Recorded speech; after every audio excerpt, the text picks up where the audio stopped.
Good day, viewers. We're back again to review another topic in physics, which is the reflection of light. I was telling you when we were in the introductory class that we had under light, I said that when light shines on an object, there are three things that can happen to that light. One of such is that the light can be reflected, the light can also be absorbed, and the light can be transmitted. Transmitted means it will come out through one end and it will pass through the other end. And we're able to use that one to classify objects into opaque, transparent, and translucent objects. But the ray of light can also be reflected.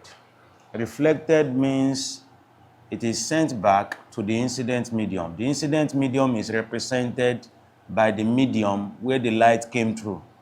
The light came through a particular medium. If it touches a particular surface and the surface sent it back to the medium where it came from, we'll say that the light has been reflected. There are two types of reflection that we can have. We can have what is called regular reflection. We can also have what is called irregular reflection. When light beam, parallel light beam, shines on a material, in this case, light beam means a collection of light rays. If parallel light rays shine on a material and they are reflected in order, we will say that the reflection is regular. If the parallel ray of light comes to a particular surface and the surface sends them back such that what we have is also regular, then we'll say that regular reflection has occurred.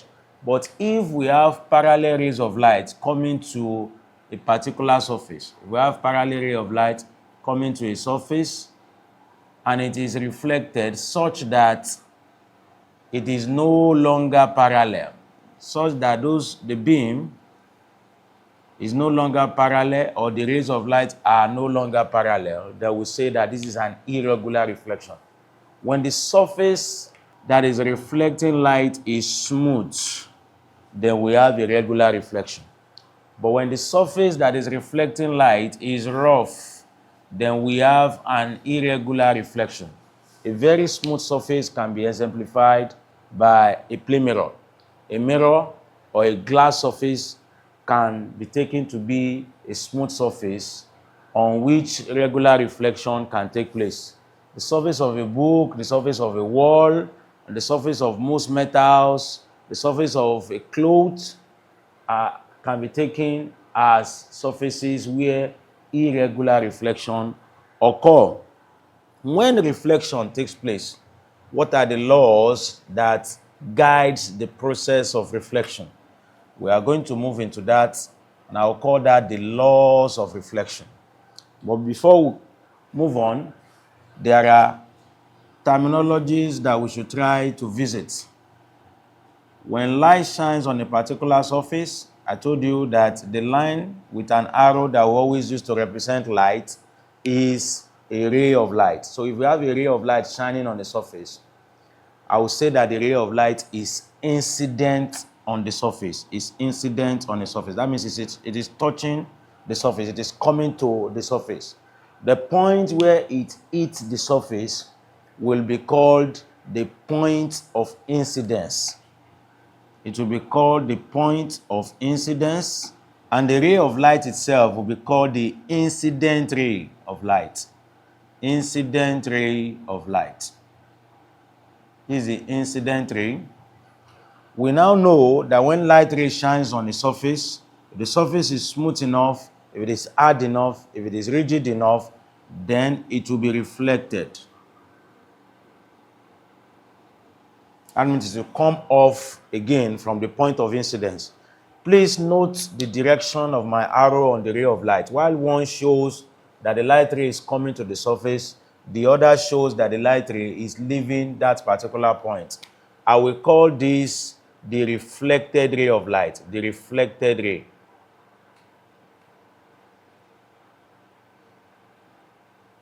So generally, whenever we have a reflection, there must be an incident ray and there must be the reflected ray.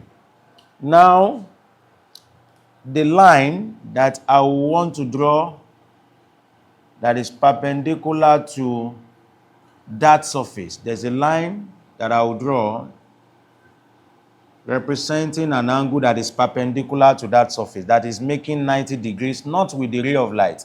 This line is making 90 degrees with the surface. I've used broken line to represent it simply because it is not a ray of light.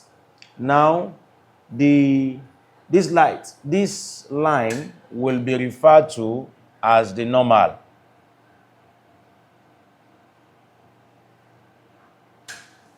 Not a normal ray, it is not a ray of light. We have only two rays of light. That is the incident ray and the reflected ray. Then this is just the normal. You will know the reason why I've had to draw the normal very soon. And there's a point of incidence. Of course, this is a surface that is reflecting the light.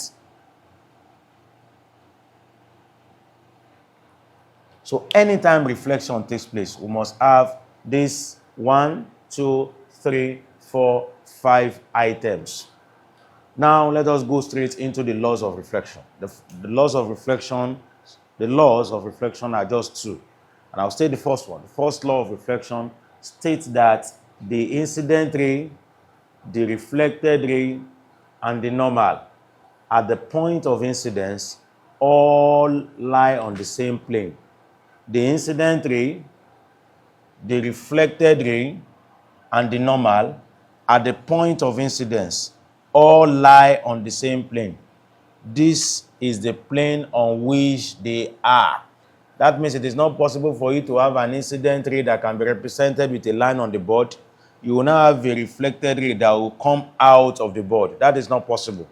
Because if it can be represented on the board, it means it is a ray that is on the plane of the board. The reflected ray must also be on the plane of the board, while the normal must also be on the plane of the board. When you have one being represented on the board and one coming out of the surface of the board, then they are not on the same plane. But the first law has made us understand that anytime reflection takes place, the incident ray, the reflected ray, and the normal at the point of incidence, all of them are on the same plane. The plane is a surface. That is the first law of reflection. The second law of reflection states that the angle of incidence must be equal to the angle of reflection. The angle of incidence must be equal to the angle of reflection. But what is the angle of incidence? And that is why I have drawn my normal. My angle of incidence is the angle between the normal and the incident ray of light. I'm going to call that I. The angle of reflection is the angle between the normal and the reflected ray of light. I'll call that R. So it is necessary for me to draw the normal so that I will be able to clearly show what is my angle of incidence and what is my angle of reflection. Now in the second law, we have been told that the angle of incidence must always be equal to the angle of reflection. Meaning that anytime reflection takes place, the incident ray and the reflected ray must be equally inclined to the normal. The two of them must make the same angle with the normal, because I must be equal to R. And don't forget that I said that the normal is a line that will make 90 degrees with the surface of the surface that is reflecting the light, or the surface of the mirror, or the surface of whatever the object that is reflecting the light is. So with that, we have been able to revise the laws of reflection, but there are so many other things that we can also take into account anytime reflection is taking place. One of such is the angle of deviation. When we have an incident ray, if I choose to extend my line in the direction of my incident ray, the direction of my incident ray, the reason why I'm using broken line is also because there is no light ray in that direction. the light ray that came to the surface has been reflected. So what I have here is just an imagination of the direction of the incident ray. For example, if this mirror that is reflecting the light were not there, it clearly will have made the incident ray of light to continue in its original path. This path that the light will have continued, were it not reflected, is called the line of deviation. It's a line, it is not a ray. The angle between the line of deviation and the reflected ray, I'm going to refer to that angle as the angle of deviation. The angle between the line of deviation and the reflected ray, I'm going to refer to it as the angle of deviation. And that angle of deviation clearly represents the angle through which the light has been made to move because it has now been reflected. Of course, if the light had not been reflected, we would have expected that it will continue in that original direction, which is represented by the line of deviation. But now, due to its reflection, it has been made to move away from this path straight to the path through which it is now moving. So it has been deviated from here straight to this place. So the angle between its original direction and its eventual direction is the angle of deviation. And there's a relationship between all three. I expect you to know that the incident ray and the line of deviation forms a single line because the line of deviation is just an extension of the incident ray. If we do that, we can now say that the whole of the angle on that line should be 180. Mathematically, we know that angles on a straight line, the sum of angles on a straight line, must give us 180. If I bring that into this problem, I will see that my I plus my R, I is my angle of incidence, R is my angle of reflection, and my D, if I add the three of them together, it must be equal to 180 degrees. Now that we know that I and R are always equal anytime there is reflection, I can easily say that my I plus my I can call R I2 because they are equal. I can call R I can also call I R, plus my D is equal to 180. So clearly, I can say I plus I is my 2I, plus D must be equal to 180 degrees. My D, therefore, must be equal to 180 degrees minus 2I. This is a formula that we can use to find the angle of deviation anytime there is reflection, anytime reflection is taking place. Mind you, I can also express that deviation as 180 degrees minus 2R because I and R are just the same according to the second law of reflection. So we are going to move into practical example of where reflection takes place. One surface that reflects light, one surface that we can refer to as a perfect reflector of light is a plane mirror. We always represent a plane mirror with a straight line that has a shaded part.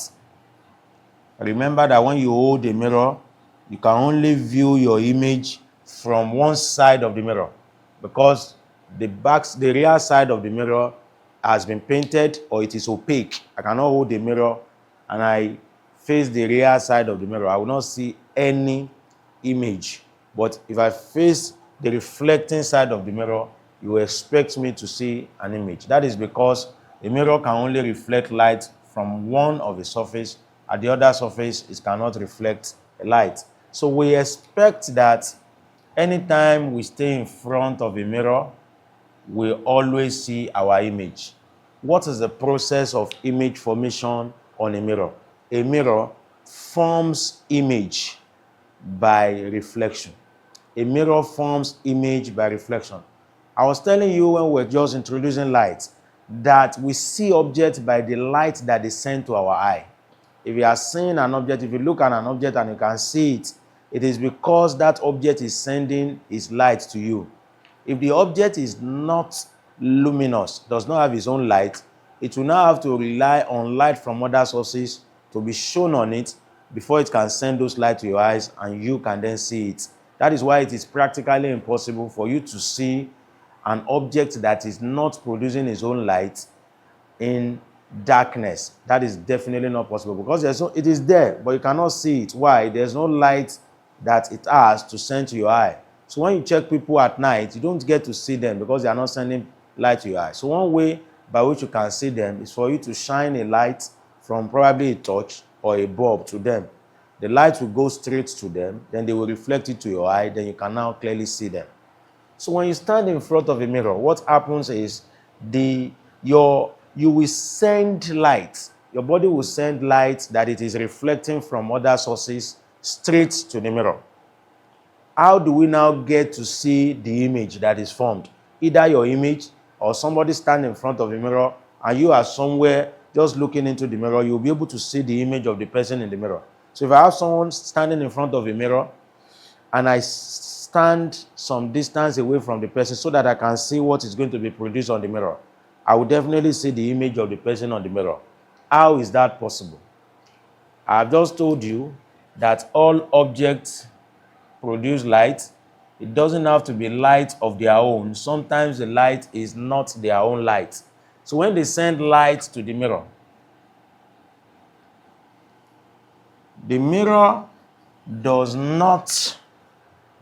itself does not absorb the light. The mirror, I told you, is a perfect reflector of light. So when they send light to the mirror, those lights will be reflected away from the mirror. In being reflected, I expect you to know that the law of reflection will still be obeyed. That means any light you bring from this object, if it meets this surface, please draw a normal. Normal is the line that makes 90 degrees with the surface. Draw a normal. The angle that that light is making with the normal must be the angle that it must make with the reflected ray out of that mirror. So let us assume it is making an angle of 15 degrees. It must also be reflected with 15 degrees. Now, when the light ray comes to the mirror, when another light ray still from that same point on the object comes to the mirror, it will also make another angle. The angle that it will make with the mirror will also be the angle with which it is going to be reflected away from the mirror. It's going to be the angle with which it is going to be reflected away from the mirror. If it is making an angle of, let's say this time 50 degrees, it will make a reflected angle of 50 degrees. It is possible for you to even draw more rays of light because rays of light comes from an object and travel in different directions. Now, what happens is these rays have been reflected. They have been reflected to the eye of an observing person. Let's say I am now here trying to check what will happen if this object stands in front of the mirror. What I will now see is that my eye will make me believe that these rays of light that are coming to it are actually coming straight from a point inside the mirror. And that point inside the mirror, where my eye is making me believe that the rays of light are coming from, is where I will start to see a semblance of the object. And I'll call that one the image. This is a process through which a plane mirror forms our image anytime we are standing in front of it. I will repeat it. When you stand in front of a mirror, when any man stand in front of a mirror, rays of light from every single point on that mirror, from every single point of the object, come straight to the mirror. When they get to the mirror will reflect them to an observing eye. Let's say a person B. Now the person will view the rays of light, not as if they've been reflected, because our eyes believe in what I call rectilinear propagation of light. Our eye believe that whatever light it is getting is actually coming from a straight path. The light travels only in straight paths. So the eye will not believe that the rays of light are reflected rays of light from an object A. The eye will have what we call an optical illusion, telling it that those rays of light are coming from a point in the mirror. And that is where it will believe that the object that is sending the light is actually situated. There is no image inside the mirror. When you check the back, if you look at yourself in the mirror, when you check the back, you will see nobody. Though when you look at yourself in the mirror, it gives you an impression that there's someone inside the mirror that looks like you. But there's nobody inside the mirror. This is the process that is taking place. Light from you gets to the mirror reflects it back to you. So you will now believe that the light you are getting is coming from a point inside the mirror. That is the way of the formation of image by a plane mirror. When we have images formed this way, we call those type of image virtual image. Virtual images are images that cannot be caught on a screen. When I say they cannot be caught on a screen, if you look at yourself inside the mirror, you will definitely see someone that looks like you far into the mirror. If you go back to see, is there anyone behind the mirror, you will see nobody. If you take a sheet of paper to see if you can collect that person, you will definitely see that there is actually no one. So we say that virtual images are images that cannot be caught on a screen. They are usually formed behind the mirror. And they are those that rays of light do not actually pass through them. But even with all of these disadvantages, they are nevertheless visible to the eye. They cannot be caught on a screen. They are formed behind the mirror. Rays of light do not actually pass through them, but yet they are visible to the eye. They are very visible. We can easily see them inside the mirror once we look into the mirror. So any image that is formed behind the mirror is a virtual image. And we can see that rays of light do not actually pass through the virtual image. When you check very well, you will see that the rays of light were directed at the mirror and the mirror reflected them back to the eye. It is the eye that is creating an optical illusion that those rays of light are coming from the mirror. That is why I've represented them with broken line. There's no ray of light behind the mirror. So that is how virtual images are. There are other types of images apart from virtual image. Those ones are called real image. Real images are those ones that light rays actually pass through. Light rays actually pass through them. Those ones can be formed on a paper. They can be formed on a screen. Those ones, rays of light actually pass through them. We are going to definitely see where real image can be formed. The only difference, there are so many differences between real images and virtual images. Real images are formed behind the mirror, while virtual images are formed behind the mirror, while real images are formed in front of the mirror. A plain mirror, the type that you use at home, cannot form a real image. The only time it will ever form an image, the image will always be virtual. So we are going to move straight into the properties of images formed by a plane mirror. Number one, I told you that if a plane mirror forms an image for you, number one, it must be virtual. Number two, the image must have what is called lateral inversion. It must be laterally inverted. There are two types of inversion that an image can have. When you look at yourself in the mirror and your head seems to be down, your leg is up. In that case, that's a full inversion. A plane mirror does not do that. A plane mirror does not do that. What a plane mirror does is it forms lateral inversion. That means your left will be your image right. If you stand in front of the mirror, the person you are looking at is your image. If you raise your right hand, the person would definitely raise the arm that is directly facing this, which to the image is the left hand. If I raise up my left hand, the image will raise up the hand that is directly facing this hand.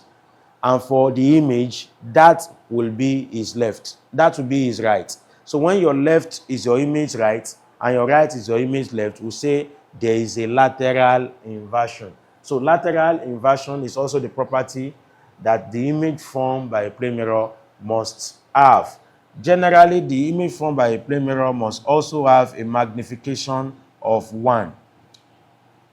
When we're looking at light, particularly at the point that we got to pinhole camera, I gave you a formula for magnification. I said magnification is the image height all over object height. It is a number that expresses how big the image is when you compare it with the object. When the magnification is 2, what you are indirectly telling me is that the height of the image is 2 times the height of the object. So I can say that the image is twice the size of the object. When the magnification is 0.5, it means the height of the image is 0.5 the height of the object. In that case, the image is expected to be smaller. But in the case of a plane mirror, the magnification is always 1. When we say that the magnification is 1, it clearly means that the height of the image and the height of the object are the same. And that is what you get in a plane mirror. If you stand up in the morning and look at yourself in the mirror, it is the image that is going to be formed will be of the same size as you. It is not going to be such that the image will now appear larger than you. If that is the case, you will be afraid. If the image is also smaller than you, it becomes a problem. That is not a plane mirror. A plane mirror forms an image that is of the same size as you.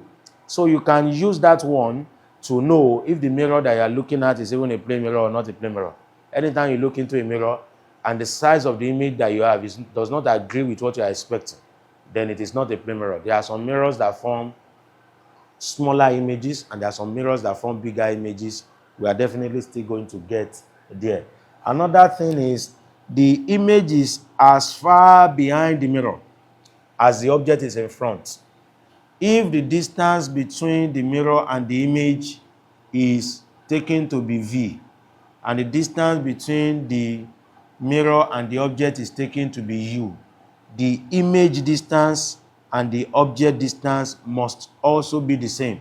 That means if you are far away from a mirror, your image too in the mirror will be far away from it. But as you walk closer to the mirror, you will see your image from the other end also walking closer to the mirror. When you become so close to the mirror, your image too becomes so close to the mirror. The distance that you keep from the mirror is the same distance that your image too will keep from the mirror. So the image distance is equal to the object distance. We say that the image is as far behind the mirror as you, the object, you are in front of it. And one other thing that we need to talk about is that the image formed by a mirror is always erect. In fact, most times we are going to see that virtual images are always erect. Erect means when you stand in front of a mirror, your image too is standing. If you turn yourself such that your head is not down and your leg is up, your image too will do the same thing. There will never be a time that you will look at yourself in a plane mirror and you will see that your image is inverted when you are upright. So the image formed by a mirror is always erect, and it's always, another word for erect is it is always upright. So we'll move into more technical areas of reflection of light.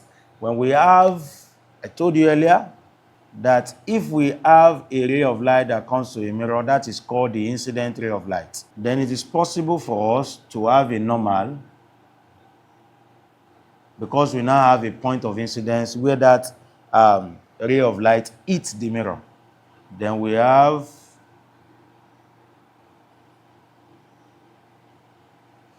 this is the incident ray. This is the reflected ray. Now the angle between the incident ray and the normal is the angle of incidence, while the angle between the incident ray, the normal, and the reflected ray, is the angle of reflection. Now, if we decide this is our mirror, which is reflecting the ray of light. If we decide now to rotate the mirror through any angle, if we decide now to rotate the mirror either in this direction, if I decide to rotate this mirror about the point of incidence, either in the direction of the reflected ray or away from the direction of the reflected ray towards the incident ray, in what way will each of these three that I've shown, what way will they behave? Number one, let us assume that the mirror is rotated in this direction. So this is the new axis of the mirror, while this is the old axis of the mirror. The angle between the new axis and the old axis, let us call it theta. That's the angle between the new axis of the mirror and the old axis of the mirror. If that is the case, then the very first thing that we expect to happen, is that the normal will also move away from that point. The normal will also move away from that point. Let me do this again.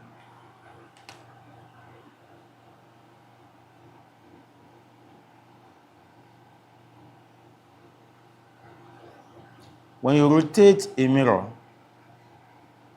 nothing happens to the incident ray. The incident ray is not a function of where the mirror is or the axis that the mirror is occupying.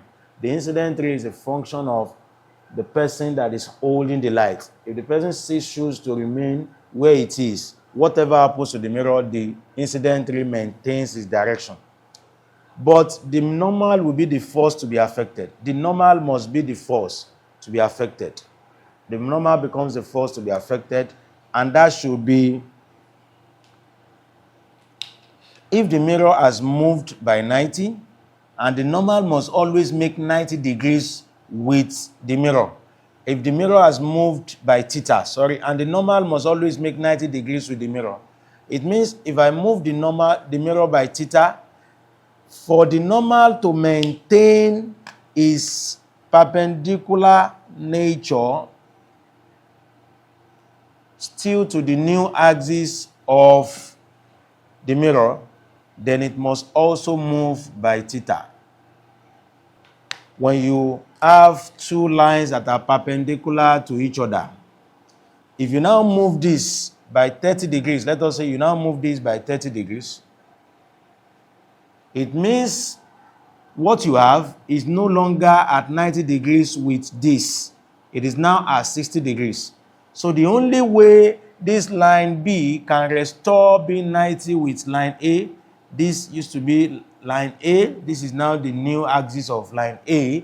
The only way B can continue to be perpendicular to A is for it also to move by 90 degrees. So it's going to move by 90 degrees. It's going to move by 30 degrees, such that this angle and 60 will still be 90. So if a mirror moves by theta, we expect the normal to also move by theta in order to restore being perpendicular with the mirror. So the very first thing that will happen is the normal moving. Now when the normal moves, I hope you can now see the incident ray is staying, the normal is moving. Before, the angle between the normal and the incident ray was R. Now, the angle of incidence, which is still always going to be the angle between the normal and the incident ray, can no longer be I. Well, let us check what it will now be. If from this to this is I, and from this to this is theta, it means this part, which is the remaining part of that I, the whole of this is I, and a part of that I is now theta. That means this remaining part will now be I minus theta. I minus theta. So my angle of incidence is the angle between the incident ray and the normal, and that is clearly I minus theta. And ultimately, because the normal has moved, the reflected ray will also move immediately. My reflected ray is going to be my new reflected ray, because the angle of incidence must be equal to angle of reflection. The angle of incidence must be equal to angle of reflection, And I now expect that if my new angle of incidence is I minus theta, my new angle of reflection will also be I minus theta. So what I want to find now is the angle between the old reflected and the new reflected. I want to find the angle between the old reflected and the new reflected. There's something I definitely need you to find to get the angle that we have between the old reflected and the new reflected is this. This is my normal.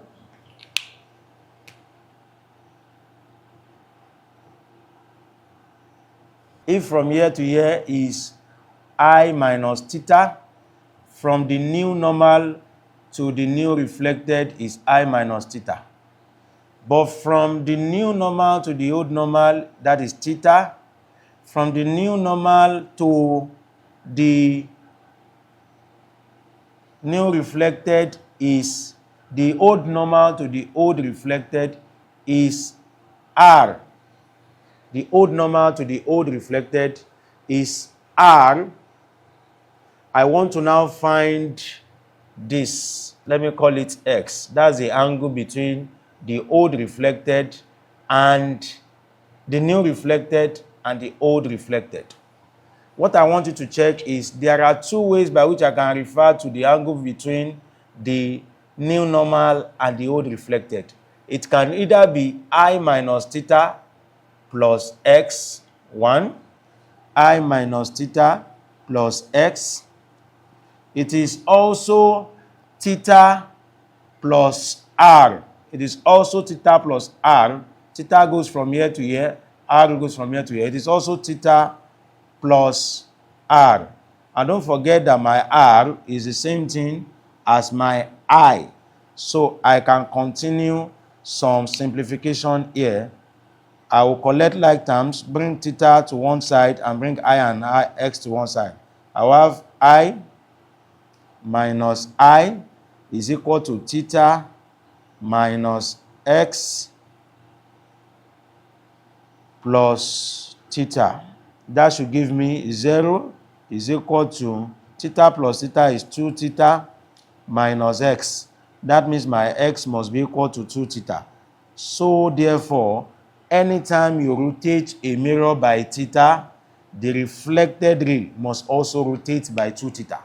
The reflected ray has moved by 2 theta because I have been able to move the mirror by theta. So that is almost a law under reflection, that anytime a mirror rotates by theta, then the reflected ray will move by 2 theta. Nothing happens to the incident ray, it maintains the original direction. The normal will move by theta, but the reflected ray will move by 2 theta. We now move on to inclined mirrors. If you have two mirrors inclined at a particular angle, if I bring a mirror and another mirror inclined to each other with their reflecting surfaces, at a particular angle, definitely the number of images produced by the two mirrors must be equal to 360 divided by theta minus 1. The number of images produced by inclined mirrors must be equal to 360 divided by theta minus 1. Please note that, such that if, let's also assume the two of them are inclined, if you have two mirrors inclined at 120 degrees to each other, you can easily say that the number of images produced will be 360 divided by 120 minus 1, because theta in this case is 120, and we have 360 divided by 123 minus 1, and the answer is what? 2. So when you have two mirrors inclined, the number of images that it will give you must be equal to such that we can express it this way. That is why if you have two mirrors, when you go to a barber shop, if you have two mirrors that are parallel to each other and you sit to take your haircut between the two, you will discover that there are so many images of you that will be formed in this mirror. So many images of you will also be formed in this mirror. It is a case of the more you look, the more you will see. Why is that so? When mirrors are placed parallel to each other, we can say that the angle between them is equal to 0. When the angle between them is equal to 0, we say that the number of images must be 360 divided by 0 minus 1. And any number divided by 0, mathematically, we can say that it has an actual value of infinity. So the number of images should still be infinity. The number of images formed should still be infinity. So the more you look, the more you see. If you place two mirrors at 90 degrees, the number of images that you're also going to form will take that form. There are so many places where we have had to use plane mirror. So we'll move on to the application of plane mirror. The chief application of plane mirror is plane mirrors are used domestically at home as looking mirror. When you stand up in the morning, one of the very first, some people have a ritual of always going into the mirror so that the mirror will give them an idea of how they think they look like. How is there any part of them that they really need to work on? The mirror will provide you with such details because it will form an image that will look exactly like you. That is one application of plane mirror. But there are other applications of plane mirror. You can use plane mirror to make what is called a kaleidoscope. You can use plane mirror to make what is called a kaleidoscope. A kaleidoscope a periscope. Yes, mirrors can also be used to make kaleidoscope, but let us explain periscope first.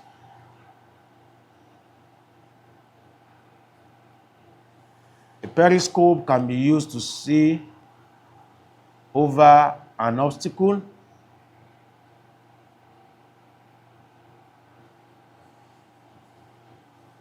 It has two mirrors inclined at 45 degrees to the horizontal, both inclined at 45 degrees to the horizontal, in a casing where the direction of view of the first mirror is open and the direction of view of the other mirror is also open. This is where you are going to look at.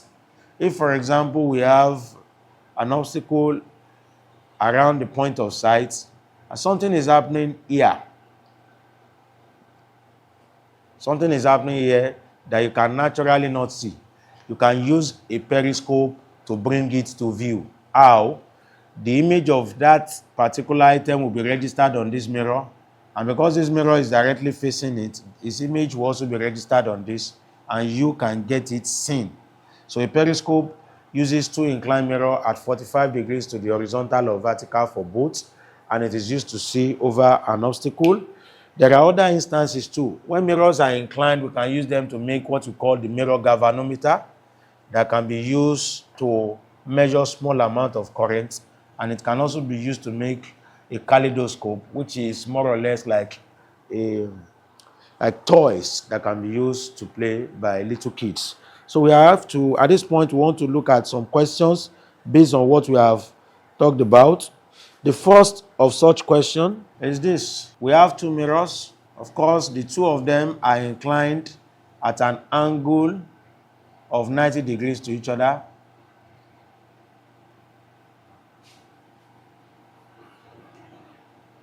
Then we have a ray of light that is incident on this mirror at an angle of 30 degrees.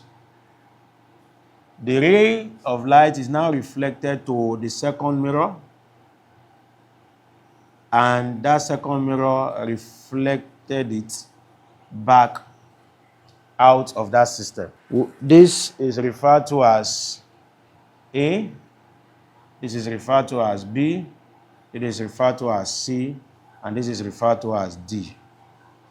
We are told that two plane mirrors are inclined at 90 degrees to each other. A mirror and another inclined at 90 degrees to each other. As shown above, a ray AB strikes the first mirror at B and emerges from the second mirror at CD, along CD. Emerges from the second mirror along CD. We are asked to find 1, the angle of reflection at the second mirror. And 2, we are also asked to find the deviation of the ray after reflection by the two mirrors. We want to find the angle of reflection at the second mirror. But first, let us find the angle of reflection at the first mirror. This is not the angle of incidence. The angle of incidence is not represented between the incident ray and the surface of the mirror. For you to get the angle of incidence, you must come to the point of incidence where the incident ray meets the surface, then you draw a normal. What is the normal? Normal is a line that makes 90 degrees with the surface. If this is making 90 degrees with the surface, and this part is 30, then this remaining part will be 60. This will also be 60. Why? Because this is now the angle of reflection. This is a reflection. This is the incidence. The angle of incidence must be equal to angle of reflection according to the second law of reflection. I can also use the opportunity to find this angle, 30 degrees. Now there's something I need you to look at here. The reflected ray from the first mirror becomes the incident ray on the second mirror. So the reflected ray of the first becomes the incident ray on the second. So now this is the point of incidence of the second. I can now draw my normal, because normal must always be at 90 degrees to the surface. Then I can use a bit of mathematics, that is Z angle. If I can bring, in fact, I can also use angles in a triangle. When you consider B, let me call this point O. When you consider triangle BOC, if this angle is 30 in the triangle, this is 90 in the triangle, then this other angle must be 60 degrees. If that is the case, the angle of incidence is the angle between the incident ray and the normal. That will be 30 degrees. And the angle of reflection is the angle between the normal and the reflected ray. That is also 30 degrees. So this is the angle 60 also. So the question wants me to find the angle of reflection, the angle of reflection at the second mirror, and that is this angle. Because this is a ray of reflection, I'll call that 30 degrees. And that is what it is. The second question, I want to find the deviation of the ray after reflection by the two mirrors. That means I'll find the deviation here at the first reflection and the deviation at the second reflection.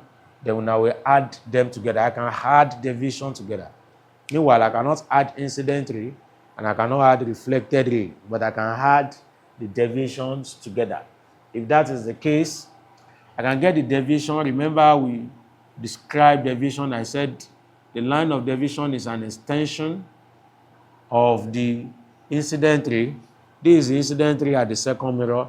The line of deviation is an extension of the incident ray. It's also an extension of the incident ray. The deviation can be obtained. If you want me to show it, this is it. It's the angle between the line of deviation and the reflected ray. The angle between the line of deviation and the reflected ray. So, but I can find it from the formula I derived earlier as 180 minus 2i. So at the first mirror, the deviation will be 180 minus 2 times I. I is 60 degrees. That means the first deviation must be equal to 180 minus 120, and that is 60 degrees. The second deviation must be equal to 180 minus 2i. That will be 180 minus 2 multiplied by I, which is 30 degrees. That should be 180 minus 60, and 180 minus 60 is equal to 120. So the total deviation of that ray is D1 plus D2, and that should be 60 degrees, the D1, plus 120 degrees, the D2, and that is equal to 180 degrees. The third question that we are going to be taking, we are told that an object, the second question please, an object is placed between two mirrors inclined at 90 degrees to the horizon to each other. What's the number of images observed? An object is placed between two mirrors inclined at an angle of 60 degrees to the horizontal. Okay, 90 degrees to the horizontal. What is the number of images observed? I hope you know that the number of images will be 360 divided by theta minus 1. That will be 360 divided by theta, which is 90, minus 1.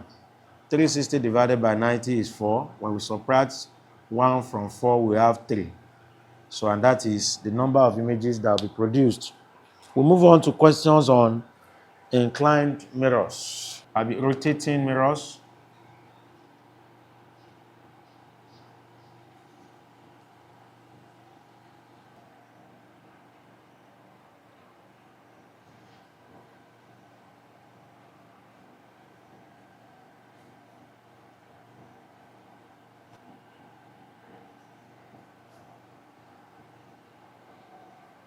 We are told that a ray AB is incident at an angle of 25 degrees Celsius on a plane mirror as shown above. If the mirror is rotated through 35 degrees in the direction indicated by the arrow, what will be the reflected ray? What angle will the reflected ray make with the normal BN? What angle will the reflected ray make with the normal BN? Initially, before rotation, we expect the reflected ray to be this represented. If this is 25, this will also be 25. The angle of incidence is always equal to the angle of reflection. Now, this mirror is to be rotated through angle of 35 degrees. 35 degrees in this direction. It is to be moved by 35 degrees in this direction.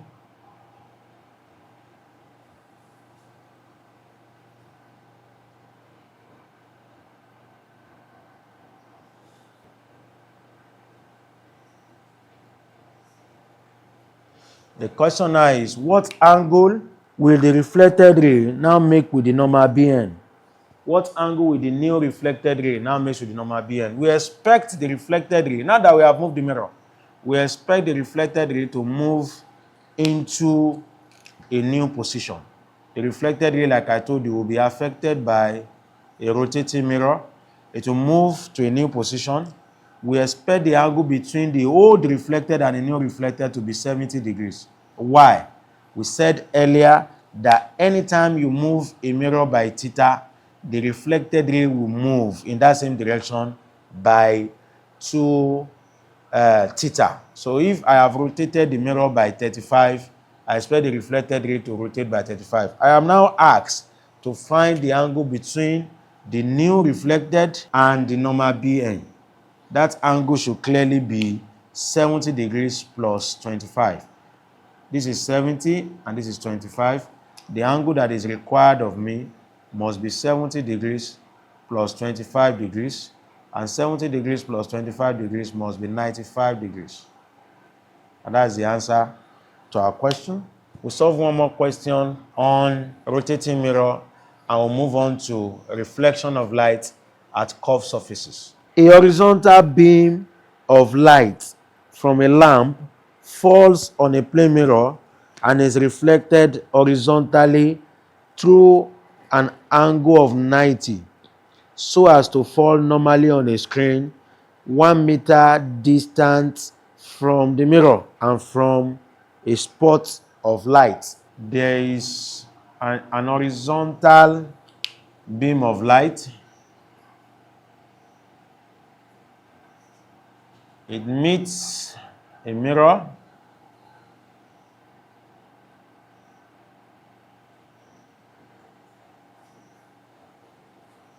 And it is reflected at 90 degrees.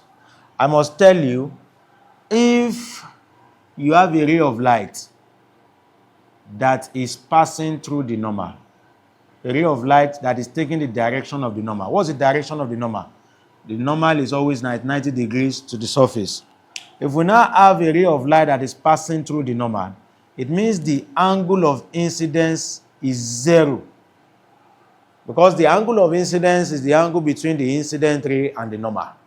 In this case, both are on the same line. The incident ray is passing through the normal. So if I is 0, because I must be equal to R, R must also be 0.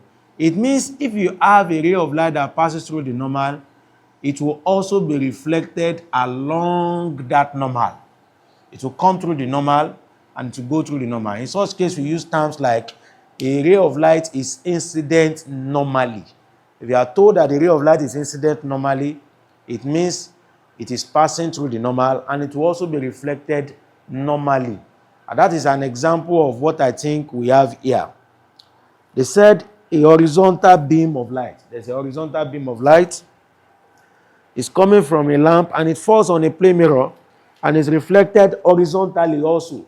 It's coming horizontally and it is reflected horizontally at angle of 90 degrees. It is reflected at angle of 90 degrees. This is the 90 degrees that they are giving you. That is definitely not the angle of reflection. The angle of reflection is 0. But that 90 degrees represents the angle between the reflected ray and the surface of the mirror. Through angle 90 so as to fall normally on a screen 1 meter distance from the mirror and forms a spot of light. So it is reflected normally on a surface.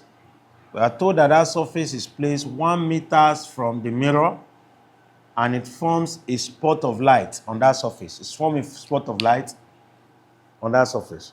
Draw a diagram to show how the mirror must be placed in relation to the incident beam and determine through what angle the mirror must be turned in order to make the spot of light move horizontally a distance of 10 centimeters along the screen. Now we want this spot of light to move a distance of 10 centimeters along the screen. How should we rotate the mirror that will make that ray to move through a distance of 10 centimeters along the screen? So what I need to do is I will show the rotation of the mirror in any direction. Let us assume that the angle through which the ray of light, the mirror must be rotated is theta. When we rotate the mirror by theta, the very first thing that we know will also move is the reflected ray. It means while the incident will continue in that original direction, the incident ray is not affected by the mirror rotation. The reflected ray is not that lucky, it will be affected. So we expect the reflected ray, once the mirror is rotated in a direction, the reflected ray will also rotate in another direction. It must come from the mirror anyway. It must rotate in another direction. So the incident ray will move away from where it was. And we are told that it will now form a spot of light. The spot of light will have covered a distance of 10 centimeters. So when we use triangle, we'll know that anytime you rotate a mirror by theta, the reflected ray will move by 2 theta. That's the angle between the old reflected ray and the new reflected ray. So that angle of rotation that will produce a movement of 10 centimeters by the spot of light is what I need to find. Mind you, I've been given the distance from the mirror and the screen to be 1 meters. If I bring it into this problem, this is it, 1 meters, but I can also make it 100 centimeters. So I can now do the opposite. Here is 10, the adjacent is 100. So I can do tan 2 theta is equal to opposite 10 centimeters all over 100 centimeters. If we divide that, we should have tan 2 theta is equal to 0.1. 2 theta must be arctan of 0.1 and theta must be arctan of 0.1 divided by 2. 2.86 degrees is our answer to the question. So with that, we have come to the end of a reflection of light at plane surfaces. We will now start a reflection of light at curved surfaces. I want you to imagine a ball, a leather ball, only that this time it's not made of leather, it's made of an hollow glass. So this is a glass ball, a glass ball. If I decide to cut out a part of the glass ball, any part, if I decide to cut out any segment out of the body of the glass ball, if I decide to cut out any segment of the glass ball, Then I have a curved glass. A curved glass or part of a spherical glass. Now, before a glass can be turned to a mirror, I hope you know that we have to paint a side of it with a compound of silver. When you have your mirror, only a side is reflecting. The other side is not reflecting because it has been painted with a compound of silver. It has been painted with silver. So if I have this glass, a curved part of a glass, if I decide to paint the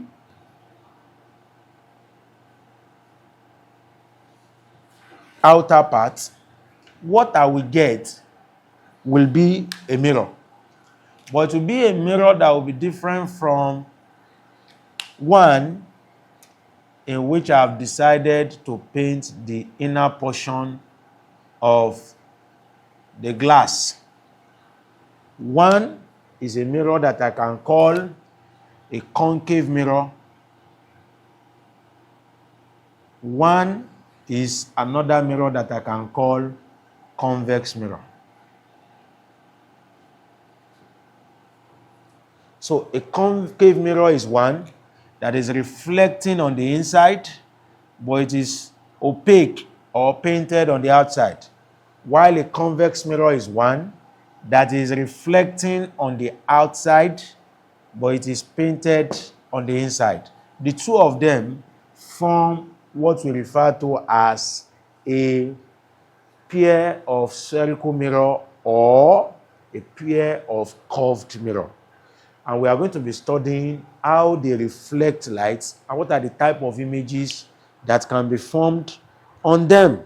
But first, we are going to try to see the definition of the terminologies that we are going to be using to describe spherical mirror. Number one, we look at the pole, we look at the center of curvature of the mirror, we look at the radius of curvature of the mirror,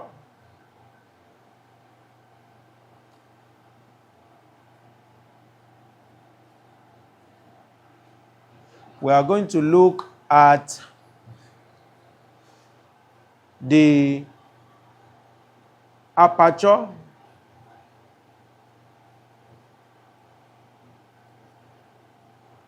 we are going to look at the principal axis of the mirror,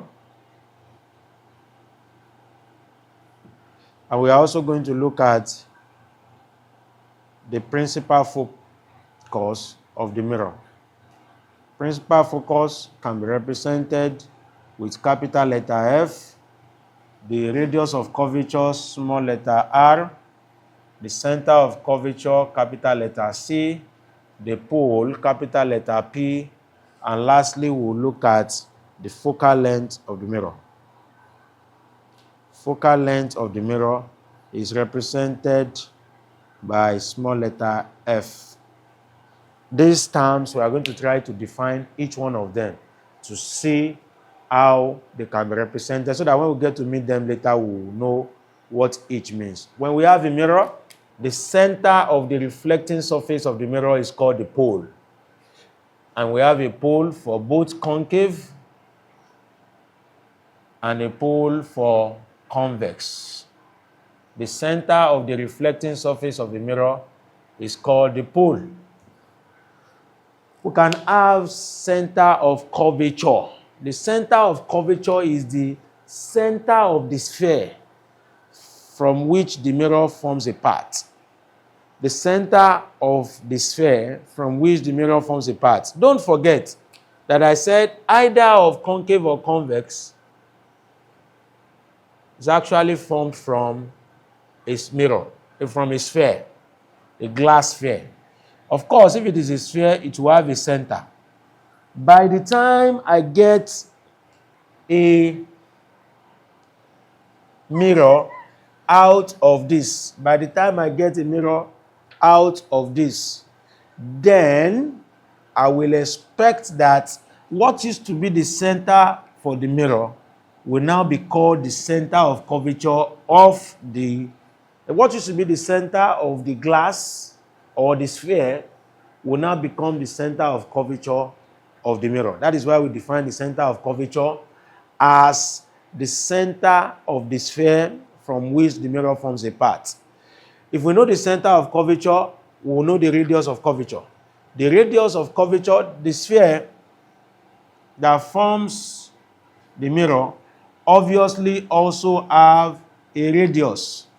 The radius of the sphere automatically becomes also the radius of curvature of the mirror that can be obtained from it. So we define the two of them alike. The center of curvature of the mirror is the center of the sphere from which the mirror forms a part, while the radius of curvature is the radius of the sphere from which the mirror forms a part. That is radius of curvature.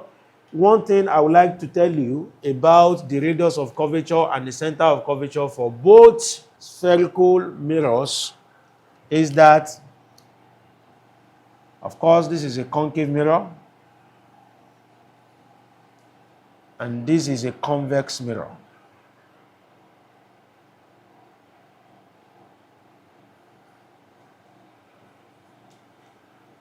This is a convex mirror and this is a concave mirror. The sphere, if I have to complete the sphere for this concave, I hope you know it is in this direction. If I have to complete the sphere for this convex, it is in this direction. So the center will probably be somewhere here. The center for this will be somewhere here. This will be the radius, and this will also be the radius here.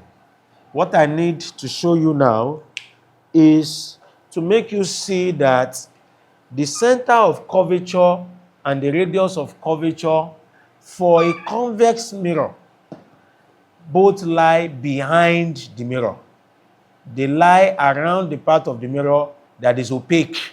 They lie inside the mirror. They are always on the inside part.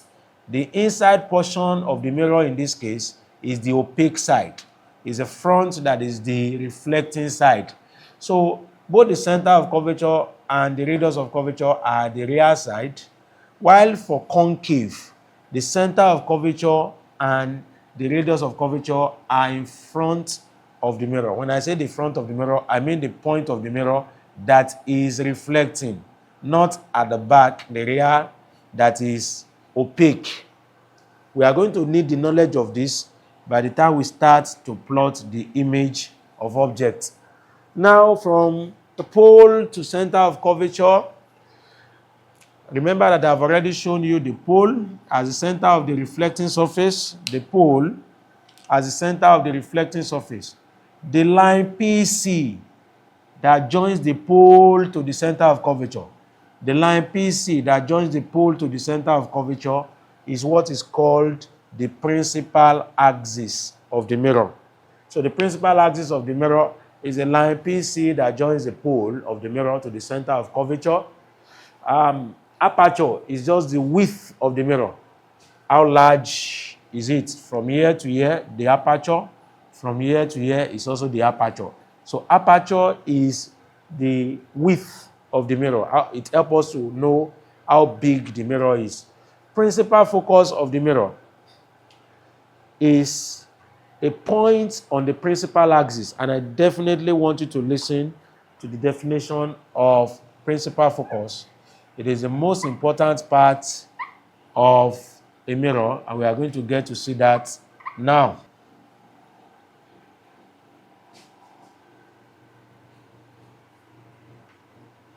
I call this the C.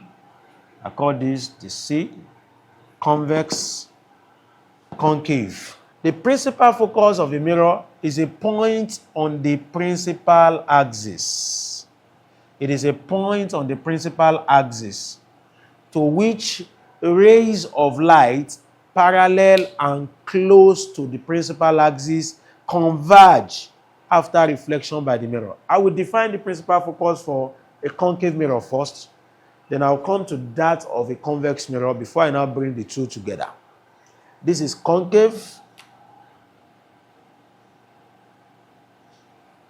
I said the principal focus of a concave mirror is a point on the principal axis to which rays of light that are parallel and close to the principal axis converge after reflection by the mirror.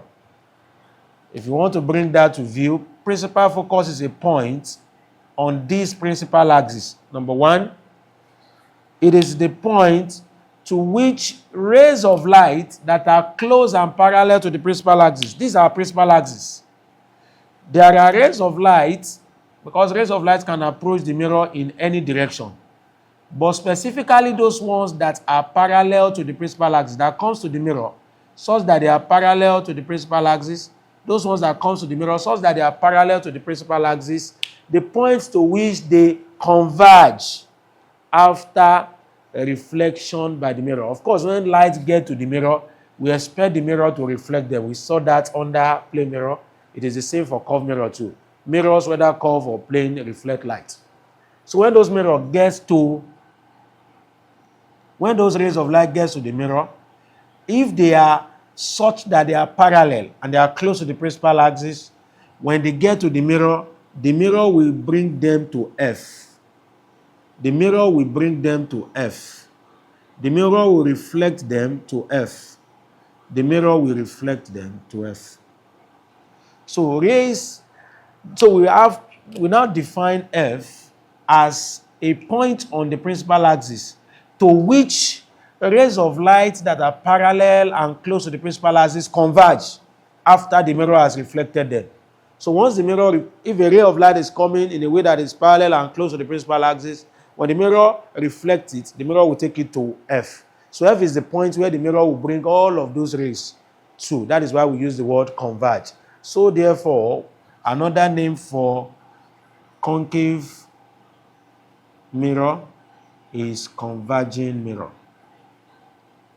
Please note. Now we can go on to convex. For convex, the definition is a little bit tricky. Remember that for convex, it is the inner portion that has, number one, the principal axis, number two, the center of curvature, number three, the pole. We can even just extend the pole at the edge.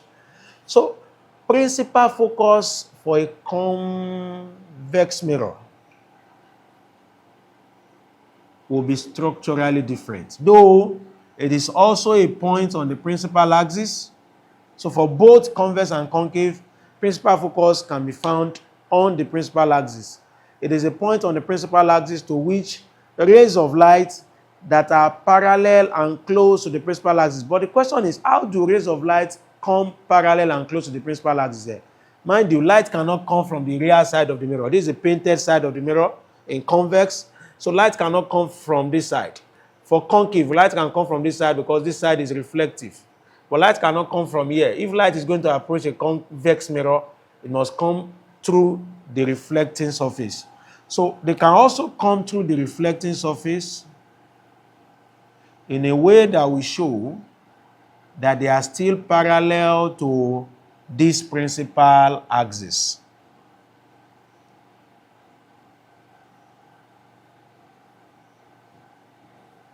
But when they get to the mirror, if we have to use the definition we gave for concave mirror, it means they will have to now be converged through F. That is impossible for one reason. Rays of light can never pass through a mirror. When they get to a mirror, the mirror must turn them back. So, and the F is a point that is located on the other side of where the rays of light are approaching from. So what we will now do is, what really happened for a convex mirror is, yes, the mirror is going to reflect them. The mirror will reflect those rays of light, but it's to reflect them as if they were coming from F. It will reflect them as if they were coming from F. It will reflect them, send them back as if they were coming from F. It will send them back as if they were coming from F. It will send them back as if they were coming from F.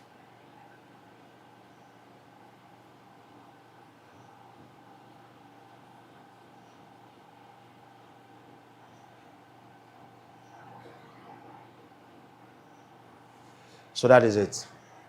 So yes, they have been reflected. When the ray of light that are parallel and close to the principal axis come, they will be reflected. But they will be reflected in a way that shows that they are coming from F. That gives the feeling that they are coming from F. So we now define F as a point, the F of a convex lens as the point on the principal axis to which rays of light parallel and close to the principal axis appear to diverge, from which they appear to diverge after reflection by the mirror. You can see that they diverged, they were coming as parallel rays of light, but upon reflection, the mirror diverged them. And the mirror diverged them as if they were coming from F. The mirror diverged them as if they were coming from F. The mirror diverged them as if they were coming from F. And that is simply how we believe that this can be done. So we define the principal focus of a convex mirror as a point on the principal axis from which rays of light that are parallel and close to the principal axis appear to diverge after reflection by the mirror. So because of the definition of the principal focus, convex mirror are also called diverging mirror. So if I want to join the definition of the two, I will say that the principal focus of a mirror is a point on the principal axis to which rays of light that are parallel and close to the principal axis converge or appear to diverge after reflection by the mirror. The principal focus of a mirror is a point on the principal axis to which rays of light that are close and parallel to the principal axis converge for concave or appear to diverge for convex after reflection by the mirror. So that is what we'll do in the definition of F. And experimentally, we have been able to see that the principal focus is actually located at a point which is half of the principal axis for both mirrors. Mind you, I hope we also know that the principal axis, the length of the principal axis is the radius of curvature, because this is the center of the sphere. The length of the principal axis is the radius of curvature. So the distance from F to the pole is half of the distance covered by the radius of curvature. In fact, the distance P to F is known as the focal length of a mirror. The distance P to F is known as the focal length of a mirror. The distance P to F is known as the focal length of the mirror. I can write as our very first equation for this topic that the focal length is the radius of curvature divided by 2. Focal length is the radius of curvature divided by 2. Anytime you are given the radius of curvature, you can actually divide it by 2, and that will give you the focal length. And once you know the focal length, that is where the principal focus is clearly situated. Now, how do we plot the images formed by a curved mirror? How do we plot the images formed by a curved mirror? A curved mirror is not like plane mirror. Curved mirrors are not like plane mirrors. Plane mirror forms only one type of image for all position of the object. Anywhere that you are to a plane mirror, the type of mirror that you have in your house, you will always have one type of image. And I gave you the properties of that image when we were talking about reflection of light at plane surfaces. I said The image formed by a plane mirror is always virtual, is always laterally inverted, it is always having a magnification of 1, it is erect. Magnification of 1 suggests that its height is the object's height and its distance into the mirror is the object's distance in front of the mirror. But for curved mirror, that is not the case. A curved mirror or some curved mirrors, particularly concave, does not produce only one type of image. Convex is the only one that also produces one type of image for all positions of the object. Anywhere the object is to a convex mirror, it is only one type of image that will be produced. But for concave produces a wide range of different images depending on where the object is placed. So the image that will be formed by a concave mirror will be affected by how close or far the object is to the concave mirror. So for concave or convex, we also still need to know how to get the image of object placed at specific points to the mirror. In doing that, we are going to be using rays of light, specific rays of light, to plot the image formed by these mirrors. And I will try to explain them. One of them is what I've already talked about for concave.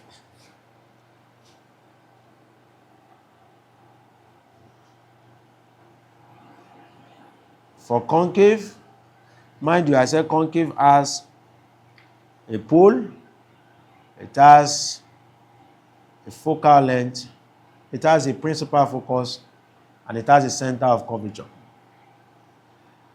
The very first ray of light that we are going to be using is one that is given to us directly from the definition of principal focus. Any ray of light that comes from the object such that it is parallel to the principal axis, it must be reflected, it must converge to F, it must pass through F. That's the first one. So here the incidence is the one coming from the object that is parallel to the principal axis. When it gets to the mirror will reflect it parallel to the principal focus. It is not that for curved mirror curved mirrors do not obey the law of reflection that states that angle of incidence is equal to angle of reflection. They obey that. The only thing now is, because the mirror is curved, it is going to be difficult for us to draw the normal. If we have to draw the normal at the point of incidence, mathematically we have to first draw a tangent. When we draw the tangent, that is when we will now draw the normal. And by the time we draw the normal, we will still see that based on this, the angle of incidence will still be equal to the angle of reflection. But that will be a little bit more tedious to do. That is why we are just giving it to you directly the way we have them now. So I is always equal to R. Now we can move on. The second ray of light that we always use is the opposite, is the direct inverse of this. If a ray of light that is parallel to the principal axis converges through F after reflection, it means if a ray of light passes through F and gets to the mirror will reflect it parallel to the principal axis. When it is parallel to the principal axis, it will be reflected through F. So when it also comes through F, it will be reflected parallel to the principal axis. So this is first and this is second. The third, clearly, is that any ray of light that passes through the center of curvature, any ray of light that comes in through the center of curvature, any ray of light that comes in through the center of curvature, by the time it meets the mirror or incident upon the mirror will reflect it along that same path, undeviated. Any ray of light that comes through the center of curvature, once it gets to the mirror will reflect it along that same direction, undeviated.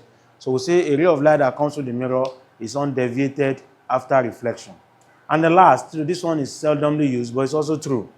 Any ray of light that comes to the pole, because now, for the pole, the normal is clearly represented by the principal axis. So for the pole, any ray of light that comes to the pole, all we need to do is just to measure the angle of incidence.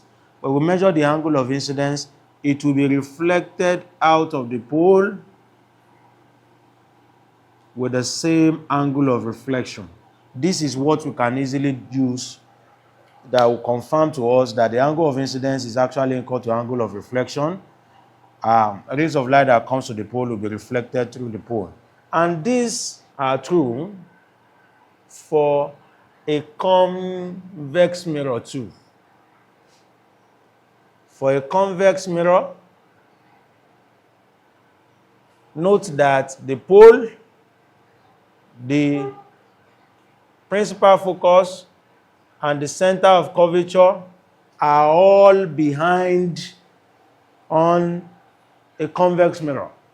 So when we have a ray of light that is parallel to the principal axis, I already told you how the mirror will reflect it. The mirror will reflect it as if it was coming from F.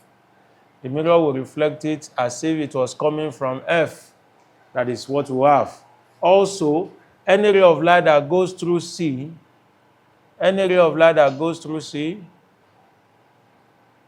we have a ray of light that goes through C, if a ray comes such that it gets through C, of course it won't pass through the C, because once it comes in the axis of the C, the mirror will reflect it. Please, there will be no mirror, there will be no ray of light behind the mirror. What we have behind the mirror is just an extension. The light comes to the mirror and it is reflected. Only that when it comes to the mirror in an axis that suggests that it wants to pass through C, it will also be reflected along that axis. With these two, we should be okay for a convex mirror. Can now move on to how to plot the images on mirrors. We'll start with concave mirror because that is where the work is. We'll start with concave mirror because that is where the work is. For concave mirror, let us start with a point. For concave mirror, there are three different points: the pole, the focal, the principal focus, and the center of curvature. Objects can be placed between the pole and F. Objects can also be placed between F. Objects can also be placed between F and C. Object can be placed on C, and object can be placed beyond C. So using these 3 points that have been marked, those are the 5 possible positions by which you can have objects if they are to be placed on the principal axis. Mind you, objects can actually be placed at any other point. But on the principal axis, objects can be placed at any of these points. Objects can be placed at any of these points. And for each of these positions, we are going to have a totally different image formed. So I will do for when the object is placed between P and F.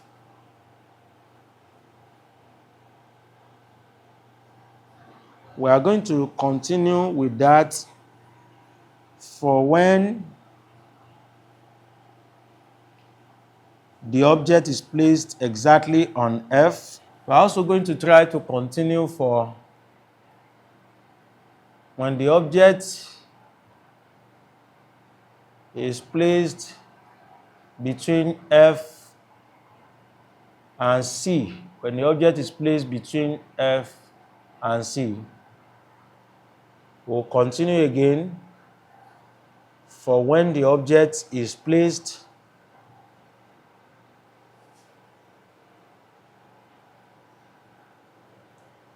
on C. Then lastly, we'll check for when the object is placed beyond C. For each of these, we want to know what are the type of image that we should expect. For now, we are looking at concave mirror, please. For now, we are looking at concave mirror. So we can move on. When the object is placed between F and P, let us draw our rays of light from the head of the object. That was what I did for plane mirrors too.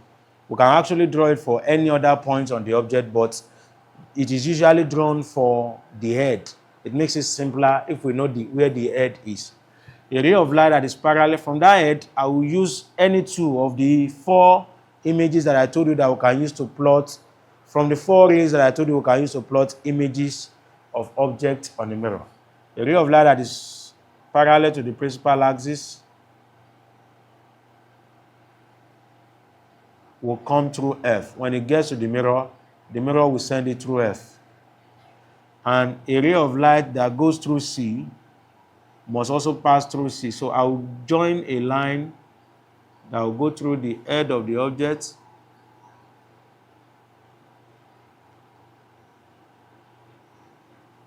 It must touch 3 distinct parts. It must touch the head of the object, and it must also touch the mirror, the head of the object, and C. So you will show the incident arrow and you show the reflected arrow. So what we need is where the reflected will be. We only need two rays of light. We need to know where 2 reflected rays of light will meet. Once we know where 2 reflected rays of light meet, that is where the image of the object we are trying to plot will be. So if I extend this, why am I even extending? This is a reflected ray. This is another reflected ray. You discover that if you draw this to scale, you are started to draw to scale. If you draw to scale, they will never meet on this side. But they look like if we extend them on the other side, they will meet. If we extend them on the other side, they will meet. When we extend them and they meet, we are going to put the image there. Of course, that is the image produced by this object. That's the image produced by this object. I can be asked to characterize the image. Any image produced behind the mirror. I told you earlier when we were solving questions on plane mirrors, is a virtual image. When we compare the height of this image and the height of the object, we say that the image is bigger. It will be enlarged or magnified. Its position, it is behind the mirror. Because it is virtual, it is behind the mirror. And lastly, it is erect. I told you earlier that all virtual images are erect. All virtual images are erect. So because of that, these are the ways by which you can classify the image. You tell us if it is real or virtual. If it is at the back of the mirror, it is virtual. If it is in front of the mirror, it is real. You tell us about its size. If it is bigger than the object, it is enlarged. If it is smaller than the object, it is diminished. If it is of the same size as the object, you write same size. You tell us the position where it is. If it is behind the mirror, just tell us it is behind the mirror. But if it is in front of the mirror, you have to tell us where in front of the mirror is it. This is for example, the object is between P and F. So the image is now behind the mirror. And you tell us if it is erect or virtual. For this system, if you tell us if it is erect or inverted. Virtual images are always erect, while real images are always inverted. We can continue. When the object is at F, let's draw the 2 same rays of light.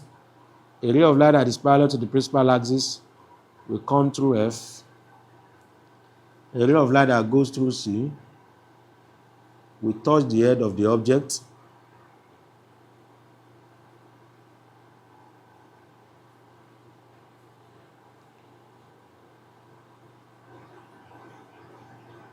It will go through C, it will touch the head of the object.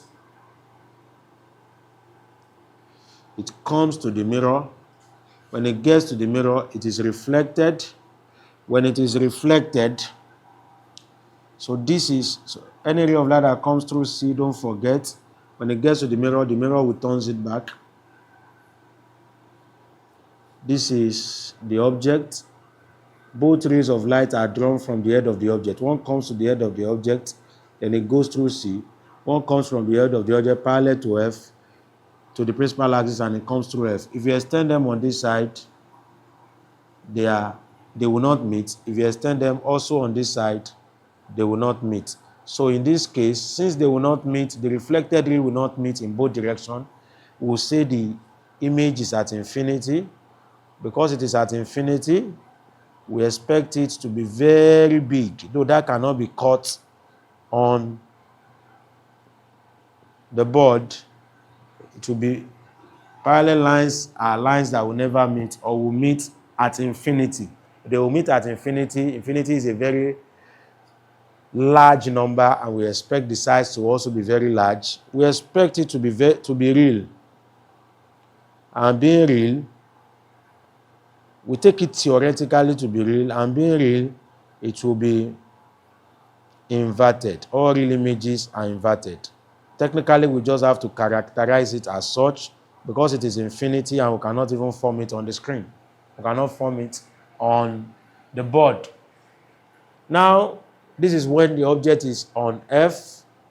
Now, when the object is between F and C, we do the same thing. Ray of light comes parallel to the principal axis, it passes through F. Then there's one that goes through C, touch the head of the object and the mirror. When it gets to the mirror, we expect the mirror to also reflect it. The mirror will reflect it through C. If you extend both reflected ray, it's going to meet somewhere here. You are going to meet there. Wherever they meet, that's where you are going to put the head of the object. Here they met above the line, so I'm putting the head of the object above the line.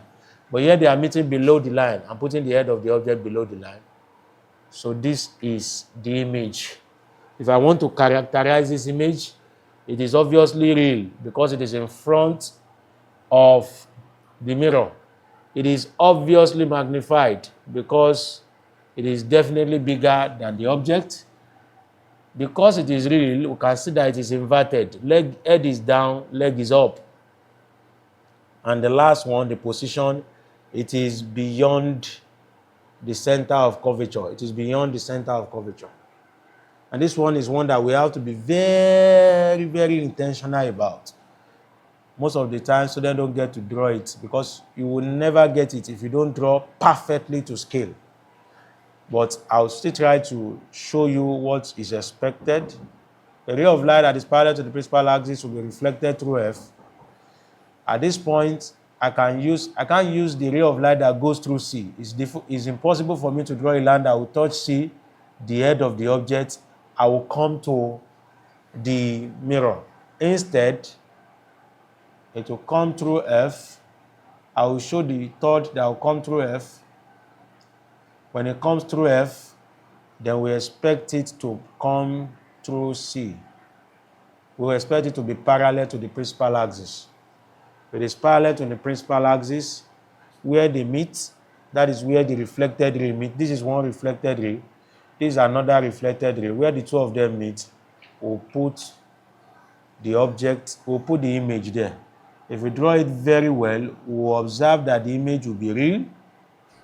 It will be inverted. It will be on C, and it will be of the same size as the object. And lastly, if we have the object, this is for the object that is placed on C. Here the object is placed between F and C. Here, if it is placed beyond C, the ray of light will come parallel to the principal axis. It will be reflected through F. And the one that goes through C touches the mirror. We also come back through C in that direction. So where the two reflected rays meet, this is one reflected ray, this is another one. The two reflected rays are meeting here. Please note that you are picking the point where two reflected rays meet. So if you join it to the axis, you will have a real image. It is obviously smaller. It is diminished. Because it is real, it is also inverted. You can see that the head is down and the leg is on the axis.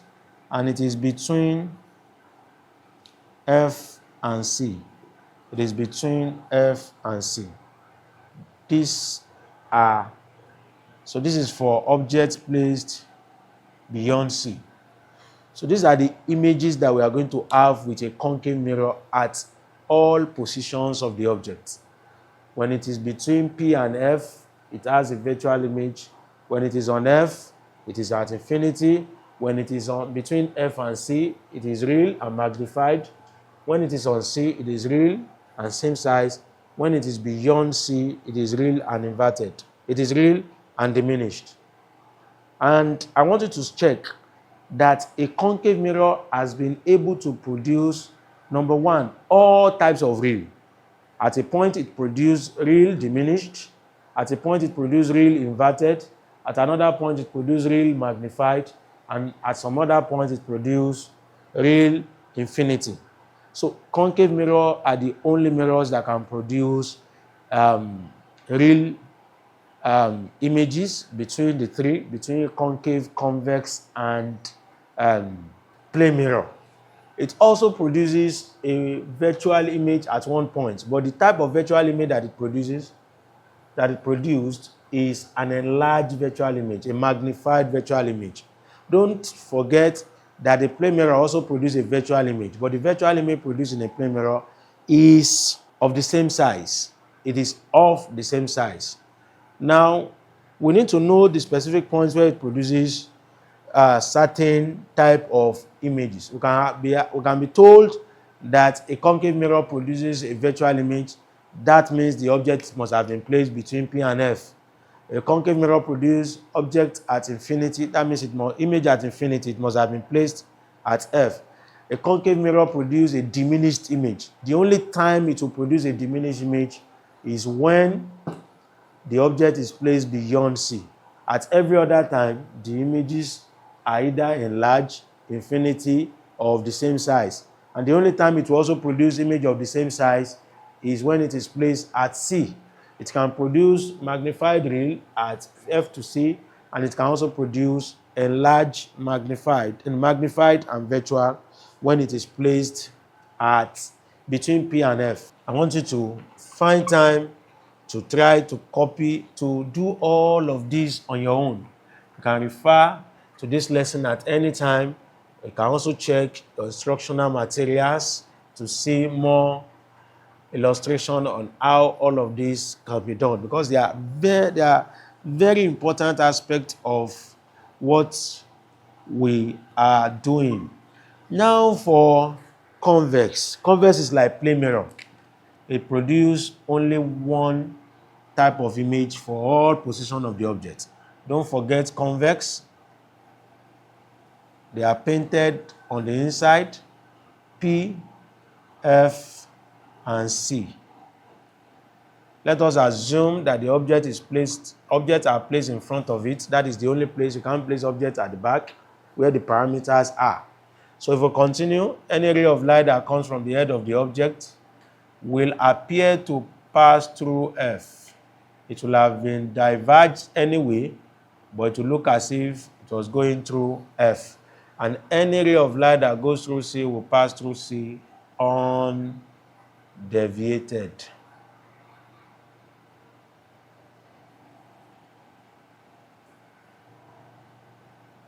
There's no ray of light behind the mirror, so any ray that appears to try to want to go through C will also be reflected once it touches the mirror.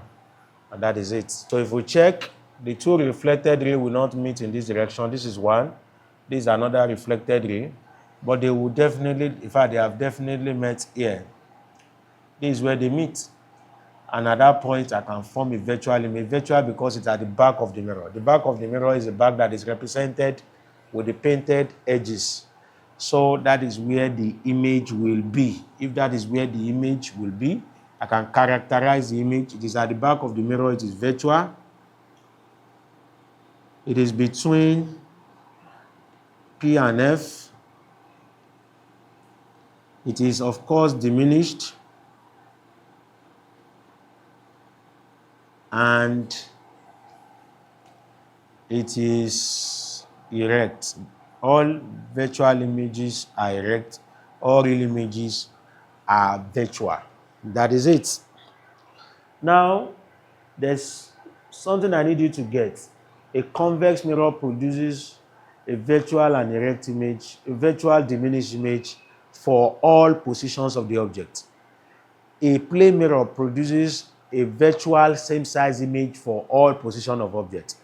All other images, apart from those two, the one that a convex produces and the one that a plane mirror produces, are produced by a concave mirror. So it is a concave mirror that produces wide range of images. Convex produces only one type of image for anywhere you choose to put the object. The image will always be virtual and diminished. For plane mirror, it will always be virtual and same size. To get all of this, we can also use equation. We can also use an equation that is usually called the Mirror's formula. The Mirror's formula is represented as 1 all over f is equal to 1 all over u plus 1 all over v. Specifically, u is the distance of the image. U is the object distance. I beg your pardon. U is the object distance. V is the image distance, while F is the focal length of the mirror. The focal length of the mirror. Don't forget that I said sometimes we expect the focal length and they will give us the radius of curvature. If we divide the radius of curvature by 2, we should get the focal length immediately. If we divide the radius of curvature by 2, we should get the focal length. If we put the radius of curvature all over 2 into the equation, then we'll get the focal length. U is the object distance, of course, while V is the image distance. Now, there are other formulas that we must also know, and that is the magnification formula. The magnification is always V all over U. That is the object image distance all over object distance. We can also now use, we can either refer to it as image distance over object distance, where D represents distance values. We can also use image height all over object height, where H represents height values. We cannot use height directly into this equation, but we can use distance inside this equation. So we must know that in using this equation, there are specific points to take note of. Number one, F can be positive, F can also be negative. If we are given a concave mirror, because a concave mirror has its focal length in front of the mirror, you will take the F, the focal length, to be positive. If you are given a convex mirror, because the convex mirror has its focal length behind the opaque part, its focal length must be negative. So F can be positive for concave. Don't forget that I said concave mirrors are also converging mirrors, while convex mirrors are also diverging mirrors. So F can be positive, F can be negative, depending on the type of mirror that we are given. If you are not so sure, if you are not giving F, please leave it as F. If it is going to be positive, by the time you solve for it, you will get a positive. If it is going to be negative, by the time you solve for it, it will be negative. What I said about F being positive or negative refer only to cases where the F is given. If F is 5 centimeters, then you can, before you put that 5, you have to decide, is it concave, then it will be plus 5. Is it convex, then it will be minus 5. If F is also given in terms of a relational quantity, the focal length is twice the size of the object. Focal length is twice the size of the object. That means focal length is 2 times the size of the object. Object is U. If I want to put this 2U inside this equation, I must decide if it is positive or negative. So, because we have been given something to substitute for F, anytime you want to substitute for F, you must decide, is it positive or negative? But if you are not given, please leave it as positive. By the time you solve for it, the real nature of the answer will show. U is the object distance, it must always be positive. U is the object distance, it must always be positive. V can also be positive or negative. V can also be positive or negative. Mind you, I said V is the image distance. Is the image distance. If the image is in front of the mirror, in that case, it will be called a real image. A real image must carry a positive sign for your V. If it is behind the mirror, then in that case, it is a virtual image. Then virtual images must have negative. You must have negative in your formula. So if the image is virtual and the object distance is given, I will write it as a negative value. If the image is real and the object distance is given, I will write it as a positive value. If the image is not given, I will leave it as V, the same thing I said about F.